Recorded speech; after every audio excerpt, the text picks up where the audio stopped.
આ તરફ અમદાવાદની વાત કરીશું, જ્યાં પૂર્વ વિસ્તારમાં ભારે તારાજી સર્જાઈ હતી। ગઈકાલે મોડી રાત્રે જે વરસાદ વરસ્યો ત્યારબાદ જ્યારે પાણી ઓસર્યા ત્યારે જોવા મળ્યું કે ચારે બાજુ ગંદકીના ઢેર છે। સોસાયટી બહાર ખાડા છે, ગંદકી અને રોડ રસ્તા પણ અહીંયા તૂટી ગયા છે। રોડ રસ્તામાં પાઇપલાઇનનું કામ છેલ્લા 2 મહિનાથી પૂર્ણ થયું નથી અને પછી જ્યારે વરસાદ આવે છે ત્યારે આવી સ્થિતિ સર્જાય છે।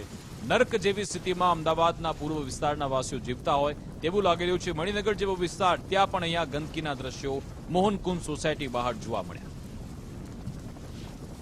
અહીંયા છેલ્લા 30 વર્ષથી સરકાર છે, બરાબર છે, એમસીની સરકાર છે અને આ કામ 25 થી 30 વર્ષ પહેલા કરવાનું હતું। અત્યારે આ લોકો ઇલેક્શન આવે એટલે અત્યારે જાગ્યા છે। આ પબ્લિકને બધા ઉલ્લુ બનાવવાના ધંધા છે સાહેબ, અને અત્યારે સ્કૂલમાં જવાના છોકરાઓને બહુ હેરાનગતિ થાય સાહેબ। એટલા માટે આ કામ તો 20-25 વર્ષ પહેલા કરવાનું હતું। અત્યારે ઇલેક્શન આવે એટલે આ લોકો જાગ્યા છે, અત્યારે પબ્લિકને ઉલ્લુ બનાવે છે આ લોકોને। બેદરકારી છે આ સરકારની, એમસીની એકદમ બેદરકારી છે સાહેબ।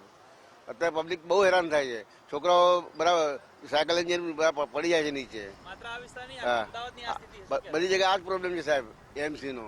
અમદાવાદ શહેરમાં ગઈકાલે પડેલા વરસાદને પગલે પૂર્વ વિસ્તારના અનેક એવા વિસ્તારો છે જ્યાં જળબંબાકાર જેવી સ્થિતિ હતી। તો અમદાવાદમાં એએમસી તંત્ર દ્વારા જે અમદાવાદમાં અવ્યવસ્થિત પુરાણ કર્યું છે, ખોદકામ બાદ પુરાણ નથી કર્યું અને કામ ચાલુ છે તેવી જગ્યાના દ્રશ્યો આપને ટીવી સ્ક્રીન ઉપર જોવા મળી રહ્યા છે। ગુજરાત ફર્સ્ટના આ વિસ્તાર છે મણિનગરનો મોહનકુંજ સોસાયટી બહારના જે દ્રશ્યો છે આપ જોઈ શકો છો। આખો રસ્તો જે છે ત્યાં ખોદકામ કર્યા બાદ હજી કામગીરી પૂર્ણ નથી કરાઈ અને આ ચોમાસાની સ્થિતિમાં આ જે નરકા દ્વાર જેવી સ્થિતિમાંથી લોકોને પસાર થવું પડે છે।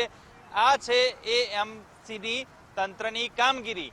લોકો ટેક્સ ભરે પરંતુ સગવડતા નહીં, અગવડતા મળે તેવી સ્થિતિ અહીં સર્જાઈ રહી છે।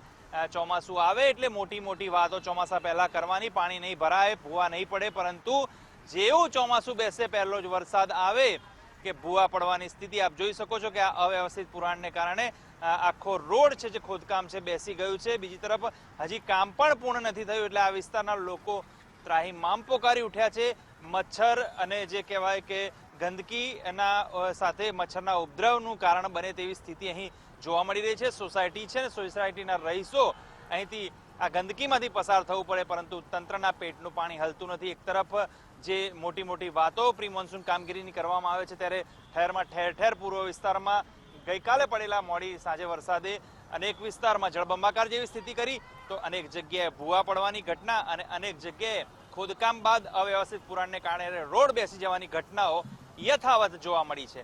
કેમેરા પર્સન ગજરાત સોલંકી સાથે સચિન કડિયા, ગુજરાત ફર્સ્ટ।